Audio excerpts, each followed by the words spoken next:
Ottoman സാമ്രാജ്യം തുർക്കി ഭരിക്കുന്ന കാലത്ത് അബ്ദുൽ മജീദ് ഖാൻ നടത്തിയ മസ്ജിദ് നബവിയുടെ പുനർനിർമ്മാണ പ്രവർത്തനം പൂർത്തിയാക്കാൻ 13 വർഷമെടുത്തു.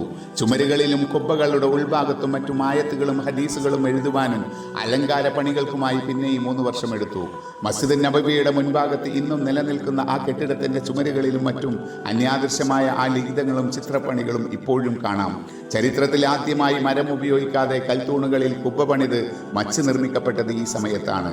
നബി സല്ലല്ലാഹു അലൈഹി വസല്ലമയുടെ കാലത്തെ പള്ളി തിരിച്ചറിയുന്നതിന് അത് താഴ്ന്നും ഇതര ഭാഗങ്ങൾ അല്പം ഉയർന്നുമാണ് സ്ഥിതി ചെയ്തിരുന്നത്.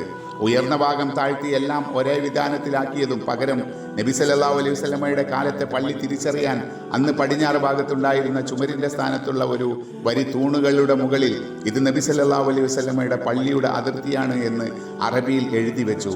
സുൽത്താൻ അബ്ദുൽ മജീദിന്റെ കാലത്ത് നിർമ്മിച്ച കെട്ടിടമാണ് മസ്ജിദ് നബവിയുടെ മുൻഭാഗത്ത് ഇന്നും സ്ഥിതി ചെയ്യുന്നത്.